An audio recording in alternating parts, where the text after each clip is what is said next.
Good morning, students. Today I am going to continue my lecture for +1 Arts Political Science, and the name of the chapter is Judiciary.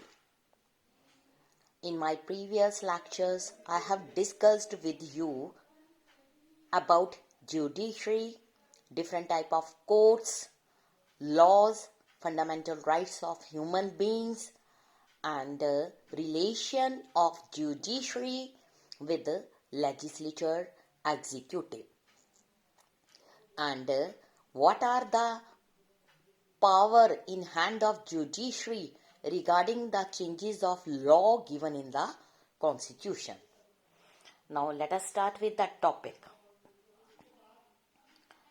जैसे जैसे ruling parties जो है वो according to majority rule करती हैं, जो different rules हैं has change the nature of conflicts between legislature and judiciary. As we studied earlier that the right to property जो है was taken away from the list of fundamental right in 1979. तो उसके बाद क्या हुआ, जब ये ले लिया गया और इससे क्या हुआ, this also help in changing the nature of relation between two organs of the government, legislature and executive. कुछ इश्यूज जो हैं still remain a bone of contention between two. Just as some question arises, can the judiciary intervene in and regulate the functioning of legislatures? अगर हम बात करें in the parliamentary system, जो legislature है उसके पास पावर है टू गवर्न इटसेल्फ, और even वो रेगुलेट करता है the behaviour of its member. दस, जो पावर है लेजिस्लेचर की, can punish a person who the legislature hold guilty of breaching privileges of the legislature. किसी तरह से इंटरप्रिटेशन या इंटरवेंशन होती है तो उस पर्सन के ऊपर क्रिमिनल रिकॉर्ड हो जाता है. Can a person who is held guilty for breach of parliament privileges seek protection of the courts? उसके अलावा can a member in the legislature against whom जो legislature has taken the indisciplinary action get protection from the court? तो क्या ये चीजें होती हैं कि जब किसी भी पर्सन के ऊपर कोई भी क्रिमिनल केस फाइल हो जाता है तो क्या वो पर्सन अपनी इस एक्शंस के अगेंस्ट कोर्ट में अपील कर सकता है?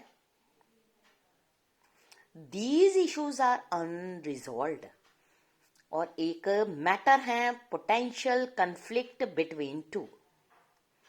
सिमिलरली अगर हम बात करें, जो कॉन्स्टिट्यूशन है प्रोवाइड द कंडक्ट ऑफ जजेस and cannot be discussed in the parliament.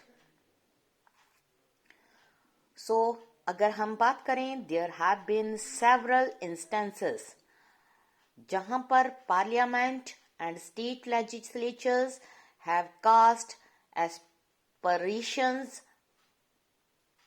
in the functioning of judiciary. Similarly अगर हम बात करें, judiciary जो है to has criticise the legislatures और उसने इश्यूज की हैं instructions to the legislatures about the conduction of legislature business. जो लेजिस्लेचर है see this as violating the principle of parliamentary sovereignty. जो ये दो इश्यूज हैं इंडिकेट करते हैं how delicate the balance between the two organs of the government.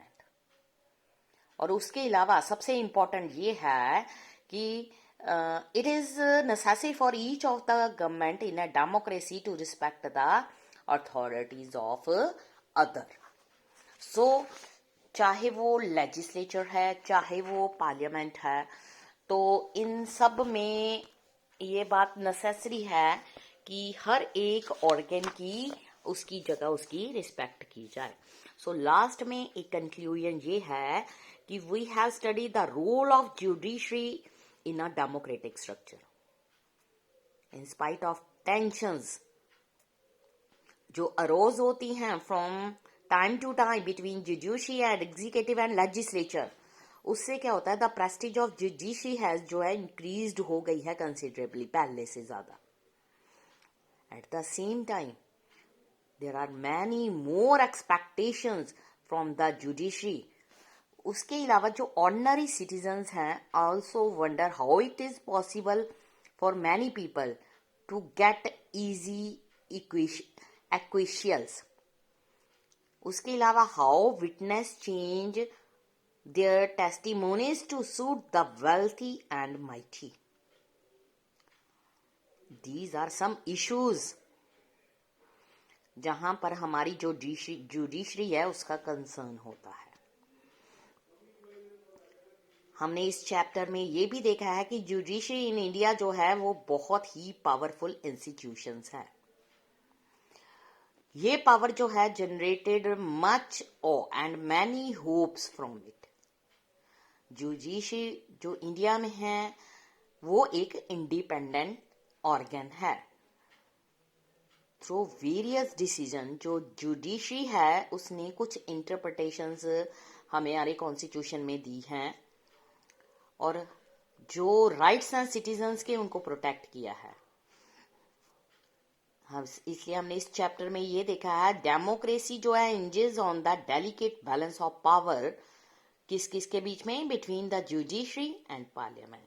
और जो ये दोनों इंस्टीट्यूशन हैं have to function within limitations set by the constitutions. ठीक है, तो इसलिए हम जुडिशरी की बात करते हैं, वो हमारे लिए एक बहुत ही वैलिड पॉइंट है. जुडिशरी बहुत ज्यादा पावरफुल है, इसमें जो डिसीजंस हैं वो लास्ट होते हैं. ये चैप्टर यहीं पर फिनिश होता है. नेक्स्ट हम अगला चैप्टर स्टार्ट करेंगे इक्वालिटी. Thank you students.